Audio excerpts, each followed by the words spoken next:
Adding the whip. This is one of the first steps that you need to take in order to move from foundational horsemanship to fundamentals. Getting the horse as comfortable as possible with being touched by the whip on every part of their body is the very first step. Moving pressure points.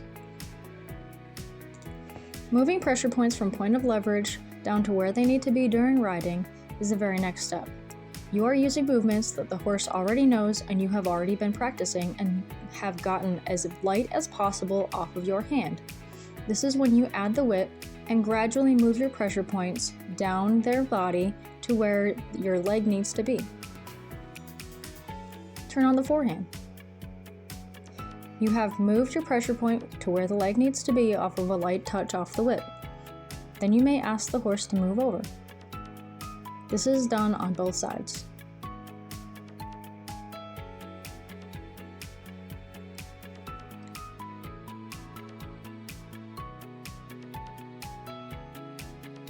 Moving the shoulder over. After you have moved your pressure points down from their head, down their neck, to their shoulder, you may use the whip as a pressure point to help the horse understand neck reining and also using a neck loop during bridleless riding. Using your other hand as a support to where your shin is will help with this movement.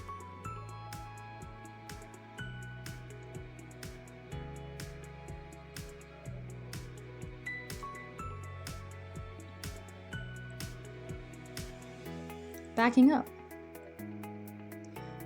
Using the whip at their chest instead of your hand, you ask the horse to back up very gradually, using your voice as support. This should be a very light touch off of your hand on their nose and a very light touch on their chest off of their whip. This will help them move off the rein easily while you're riding.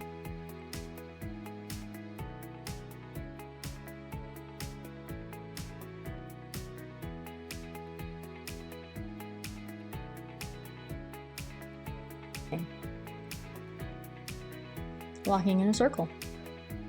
This is the very first step of teaching a horse how to lunge. Teaching a horse to move forward off a light touch of the whip on their croup helps to get them to understand to move around you in a circle.